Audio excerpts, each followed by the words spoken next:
প্রিয়াঙ্কা বাল্য বিবাহের বিরুদ্ধে লড়াই করে আজ সে ফিশারি অফিসার হয়েছেন। ভাইদের সহযোগিতা ও নিজের অদম্য ইচ্ছা শক্তিতে তিনি আজ সফল। দরিদ্র কৃষিজীবী পরিবারের মেয়ে প্রিয়াঙ্কা, তার এই সফলতায় খুশির জোয়ার তার পরিবারের সদস্যদের মধ্যে। অদম্য ইচ্ছাশক্তি ও ভাইদের সহযোগিতায় বাল্যবিবাহের বিরুদ্ধে লড়াই করে সফল হয়েছে প্রিয়াঙ্কা। ফিশারি অফিসার হিসেবে চাকরির অফার পেয়েছেন তিনি। পারিবারিক আর্থিক অবস্থা ভালো না হলেও প্রিয়াঙ্কার সফলতায় খুশির জোয়ার তার পরিবারে। প্রিয়াঙ্কার বাবা তপন মজুমদার একজন কৃষি শ্রমিক ও বর্গা চাষী, মা রেগা শ্রমিক। স্বামী স্ত্রীর সামান্য রোজগারের 2 ছেলে ও 1 মেয়েকে পড়াশোনা করিয়েছেন। প্রিয়াঙ্কার মেজ ভাই জানিয়েছেন, ছোটবেলা থেকেই প্রিয়াঙ্কা পড়াশোনায় খুব মেধাবী ছিল।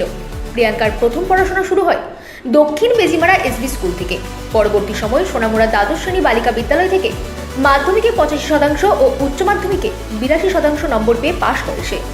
উচ্চ মাধ্যমিকের পর লেম্বুছড়াস্থিত ফিশারি কলেজ থেকে বিএফএসসি ও 2025 সালে ICAR এর অধীনে থাকা Mumbai central institute of fisheries education থেকে মৎস্য বিজ্ঞানের ওপর স্নাতকোত্তর ডিগ্রি লাভ করেন। এই 2 ক্ষেত্রেও 82% নম্বর রয়েছে তার। MSSC পরীক্ষায় 15 দিনের মাথাতেই ছিল তার ফিশারি অফিসারের নিয়োগ পরীক্ষা। আর এই পরীক্ষায় বসেই নিজের স্বপ্ন পূরণ করেছে প্রিয়াঙ্কা। তার বক্তব্য, অল্প বয়সে বিয়ের স্বপ্নকে আটক দেয়, নিজের পায়ে দাঁড়ালে তবেই সত্যিকারের সম্মান আসে নিজের ও পরিবারের। Bureau report, রাতদিন news network. Majumdar, আমার বাড়ি রবীন্দ্রনগর 2 নম্বর ওয়ার্ড। আমি একজন ক্ষুদ্র কৃষক ফ্যামিলির।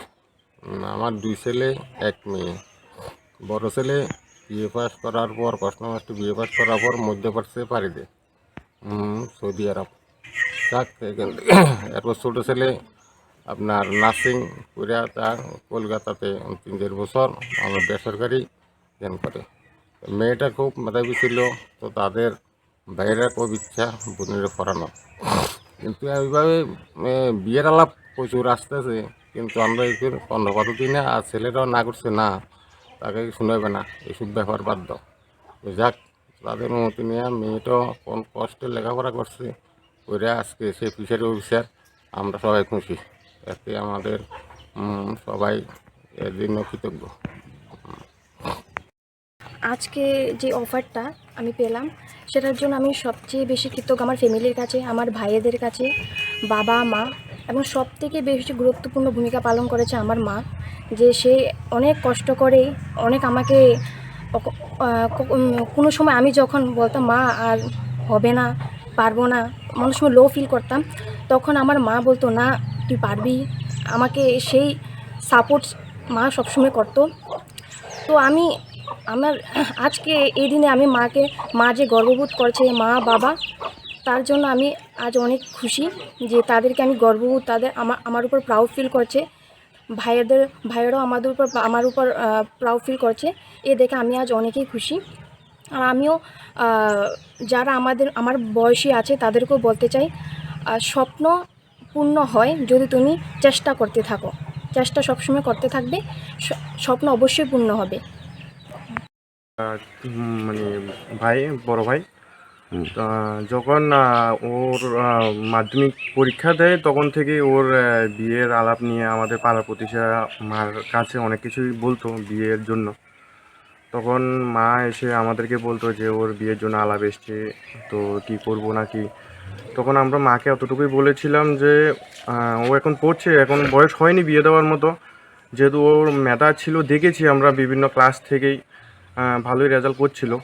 তো ওইটা দেখে আমরা বলেছিলাম যে এখন আপাতত বন্ধ রাখো এগুলো, ও যেহেতু পড়ছে ওকে পড়তে দেবো, ওকে এখন এগুলো বলে ওর মানসিক একটা স্ট্রেস দিয়ে কোনো লাভ নেই।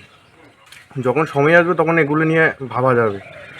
তারপর ও যখন মাধ্যমিক পরীক্ষা দেয় সোনামুড়া গার্লস থেকেই টপ করলো, গার্লসেরই টপ ছিল। তারপর ও সায়েন্সে ভর্তি হলো সোনামুড়া গার্লসে। তো সোনামুড়া গার্লসে যখন হাই সেকেন্ডারিতেও ও টপ করেছিল। তারপরও ও বিয়ের জন্য আলাপ এসেছিলো, তখনও মাকে বললাম যে না, এখন যেহেতু ওর পড়াশোনায় রেজাল্ট খুব ভালো দেখাচ্ছে আমাদেরকে, তাহলে আমরা ওকে সাপোর্ট করা আমাদের একান্ত কর্তব্য। যেহেতু আমরা 2 ভাই বড় ভাই আছি, তো এটা আমাদেরই দেখার দরকার ছিল। তারপর ও ফিশারিতে চান্স পায়, ফিশারিতে ও গ্র্যাজুয়েশন করলো লেম্বুছড়া থেকে। গ্র্যাজুয়েশন করার পরও ওর জন্য যেভাবে মানে প্রতিনিয়ত বিয়ের আলাপ আসছিলো, তারপর থেকে মা আর বাবাকে বললাম যে এগুলো নিয়ে আর এগুলো আলোচনা করার কোনো দরকার নেই এখন, যেহেতু ও পড়াশোনা করছে ওকে করতে দাও। এইসব বিয়ের চাপ দিয়ে যখন ওর কানে যাবে এগুলো ওর একটা বাড়তি চাপ আসবে, এইসব চাপগুলোকে দূরে রেখে তখন বোনকে অতটুকুই বলেছিলাম তোমার পড়াশোনা তুমি চালিয়ে যাও, পেছনে কি হচ্ছে না হচ্ছে আমরা দুবাই আছি এগুলো দেখে নেব। তাও এইভাবে করে ও যখন গ্র্যাজুয়েশন করার পর মাস্টার ডিগ্রি করলো, মাস্টার ডিগ্রি করার পর টিপিএসসিতে বসার পর এখন ফিশারি অফিসারের যে অফারটা আসলো এটা থেকে আমরা অনেকটাই খুশি হলাম। আর এতটাই মনে হলো যে বোনকে সাপোর্ট করে আমাদের কোনো লস হয়নি, বা আমাদের কোনো কেউ কিছু বলতে পারে না যে তখন বোনকে সাপোর্ট করেছিলাম কেন, কারণ আমাদের সাপোর্টে এখন সার্থক হলো, সেটাই বলবো আমি।